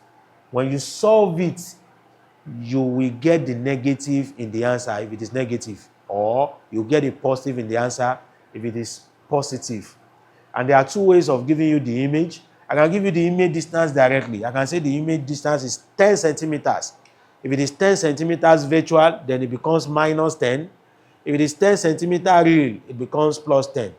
It can also be given as a relational quantity to U. I can say that the image is half U. If the image is half U, if I want to put this half U for V, I must be very sure, is it real or virtual? If it is real, it will be plus half U. If it is virtual, it will be minus half U. So values can be given in terms of orders. If they are given in terms of orders, you have to check if they are going to be positive or negative. They can also be given numerically, 5, 20, 800. Then you have to check if they are positive or negative. But if they are not given, for example, if they are what you are looking for, you have to leave them in the equation the way they are. When you solve it, if it is going to be negative, it will show in the answer. Otherwise, you will get it as positive. Meanwhile, I must also tell you that there are so many ways by which you can refer to real and virtual without mentioning those words. If, for example, you are told that the image is formed on a screen, can be formed on a screen, it is real. If it cannot be formed on a screen, it is virtual. If the image is erect, it is virtual. If it is inverted, it is real. So I may not want to use real or virtual, but I can use things that will suggest that they are real or virtual. If the mirror is convex, the image must be virtual, because convex mirror always form virtual images. So we cannot, if you are given a diminished image, of course, convex mirror forms diminished images, so we don't have any problem with that. So please always take note of what the information you are given in the question before you decide if the question has even given you real or virtual. So we are going to try to see some questions where we can use all of this. A concave mirror positioned at a distance of 5 centimeters from an object. A mirror is positioned from a distance of 5 centimeters from an object. That means the object distance is 5 centimeters. The object distance is always, if I have a mirror, if this is the object and this is the image, the distance between the object and the mirror is the object distance. The distance between the image and the mirror is the image distance. If it is on the other side, it will be a virtual image. And virtual image, if they are given, must always have a negative distance. So a concave mirror positioned at a distance of 5 centimeters from an object gives a linear magnification of 4. It has a linear magnification of 4. Don't forget that magnification means V all over U. If the image is upright, what is the radius of curvature of the mirror? Upright images are virtual images. Upright images are virtual, another word for erect. So that is one of the ways by which they can hint you as regard the type of image that you have. So let me find, since I know the object distance and I know the magnification, I can find the image distance. If I cross multiply, you will see that my V is equal to 4U. That will be 4 times, what is my U? 5 centimeters. If I multiply them, what would that be? 20 centimeters. So I can easily use 1 all over F is equal to 1 all over U plus 1 all over V. That becomes 1 all over F. My F in this case is not given. My U is given to be 5 centimeters. My V is given to be minus 20. Why is it minus 20? The image is virtual. So I must place minus in front of it. So I will have 1 all over F is equal to 1 all over 5 minus 1 all over 20. 20. LCM of 20 and 5 is what? 4. 4 minus 20 divided by 20 times 1, 1. So that will be 1 all over F is equal to 3 all over 20. That means F will be equal to 20 divided by 3. And that should be 6.67. You can see that clearly we are getting a positive focal length. And that is because the mirror is a concave mirror. We'll move on to more examples. We are told here that if U and V are the object and image distances from a concave mirror of radius R, express the magnification in terms of V and R. U is the object distance, V is the image distance. We are asked to express the magnification in terms of only V and R. Only V and R. We understand that magnification is equal to V divided by U. So we don't want to see U in the formula. They want you to express it in terms of only V and R. So I'll try to look for another equation where I can get an expression for U and substitute it for what I have here. And the only other equation that we know is 1 over F is equal to 1 all over U plus 1 all over V. Though I also know how to substitute for F because they don't want to see F2. What we have there is R. So remember that F is R all over 2. That means that if I want to find F, if I want to substitute for F, I'll just put R over 2. If I substitute for R over 2 here, I'll have 1 all over, what is F? R divided by 2. That should be 1 divided by R divided by 2. That will be 1 times 2 all over R. What is that? That should be 2 all over R. If we put that in this expression, we have 2 all over R is equal to 1 all over U plus 1 all over V. I've already substituted for my F. I now want to substitute for my U. Let me make U the subject of the formula here. 1 all over U must be equal to 2 over R minus 1 all over V. LCM of the two should give me RV. RV divided by R times 2 will be 2V. RV divided by V times 1 is R. I can find U by inverting both sides. That should be RV all over 2V minus R. Now if I've substituted for my U, I can put it here. My magnification is V all over, instead of U, I'll put divided by U, which is RV all over 2V minus R. That should be magnification is equal to V times 2V minus R all over RV.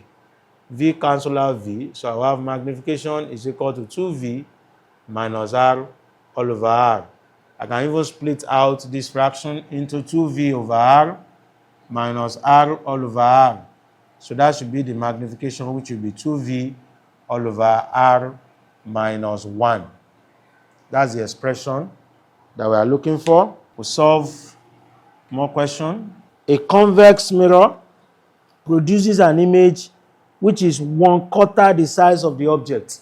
A convex mirror, V, produces an image. V is the image, and it is 1/4 the size of the object. Convex mirror produces an image which is 1/4 the size of the object that is placed in front of it. The radius of curvature of the mirror is 32. The radius of curvature of the mirror is 32. That means the focal length must be half of the radius of curvature, which is half of 32. And that will be 16. The focal length in this case will be minus 16 because They said it is a convex mirror. Please don't forget, it is a convex mirror. So we want to find the distance between the object and its image. Let us write our mirror's formula. 1 all over f is equal to 1 all over u plus 1 all over v. 1 all over f is 1 all over minus 16 is equal to 1 all over u plus 1 all over v. But our v is 1 all over 4u. So I'm going to substitute for our v. If you have an option between substituting for u or v, I always advise that you substitute for v. Because v is that will help you to incorporate the sign, whether it's positive or negative. We said u cannot be negative, so we have to leave u. I don't subscribe to substituting for u. Substitute always for v. And in this case, I'm going to put a negative. Why am I putting a negative? Because it is a virtual image. It is a virtual image. How do I know that it's a virtual image? A convex mirror produces a virtual image for all positions of the object. When you are given a convex mirror, the image must be virtual. When you are given a convex mirror, the image must be virtual. And because I am substituting for v, let's assume that I'm not substituting for v, I'm just leaving it as v, then I don't need to put a negative. But because I'm substituting for it, I have to put a negative.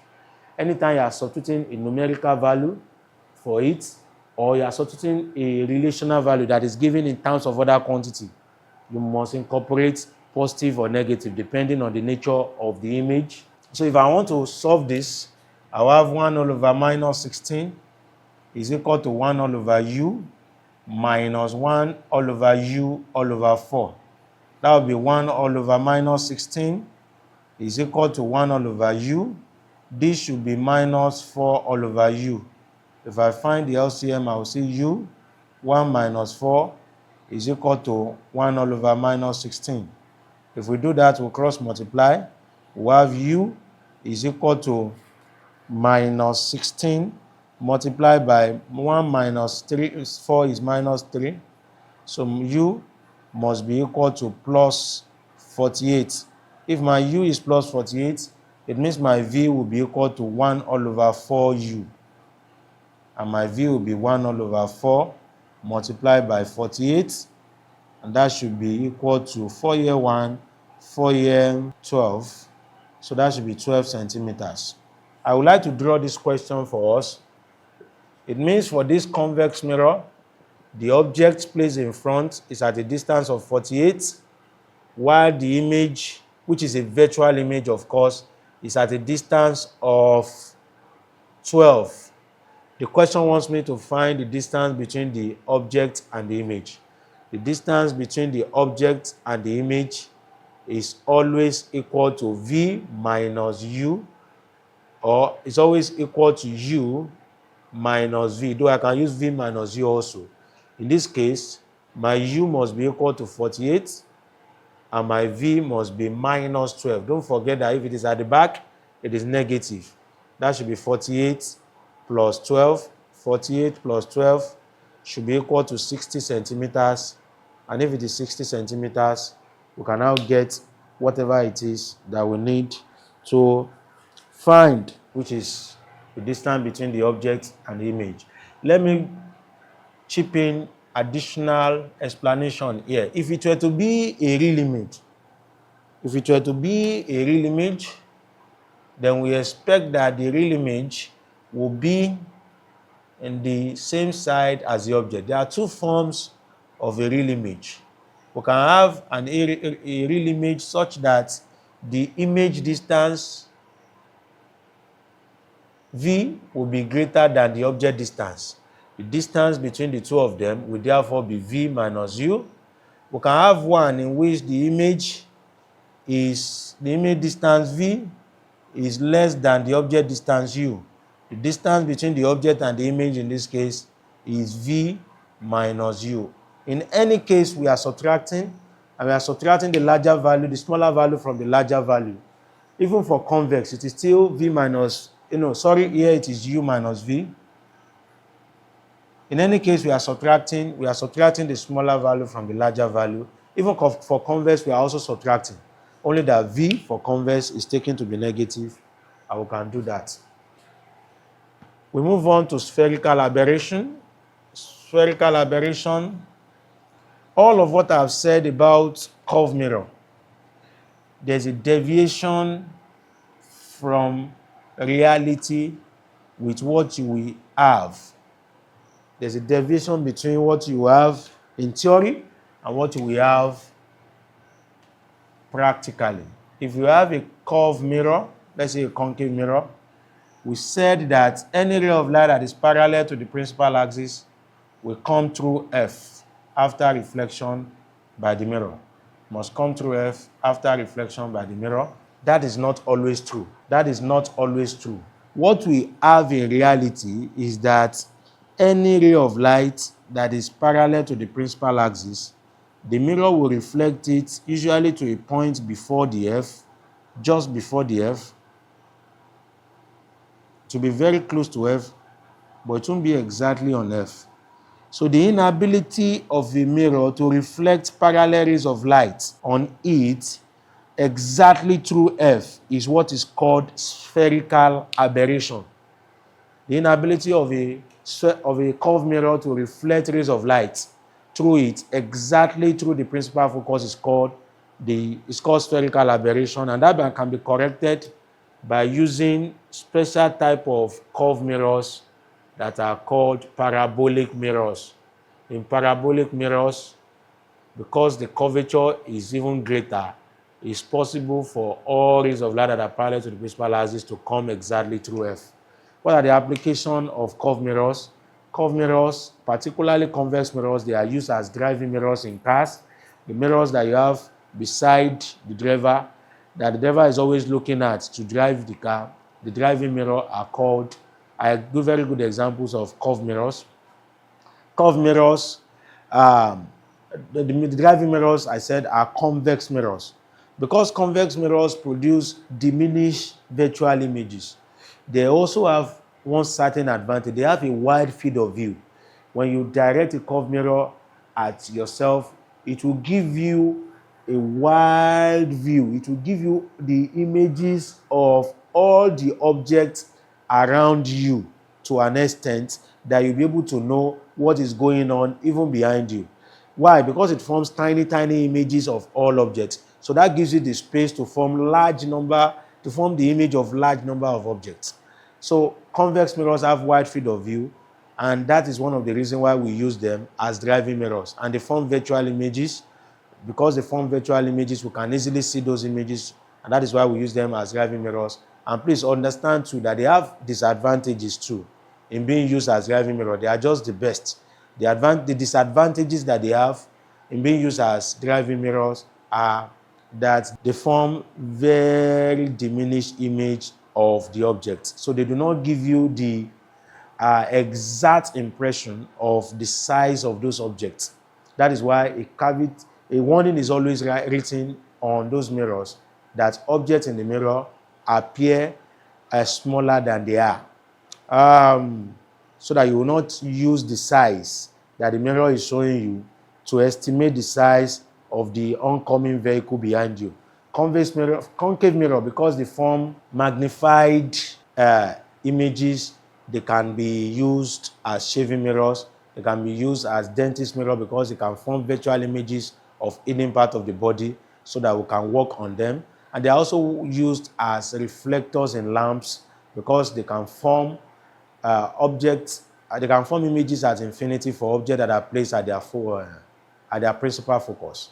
So all of these are the applications of curved mirrors. And with that, we want to draw the curtain on the topic for today. I implore you to join our next class so that we'll continue with our review of the physics topics. Thank you.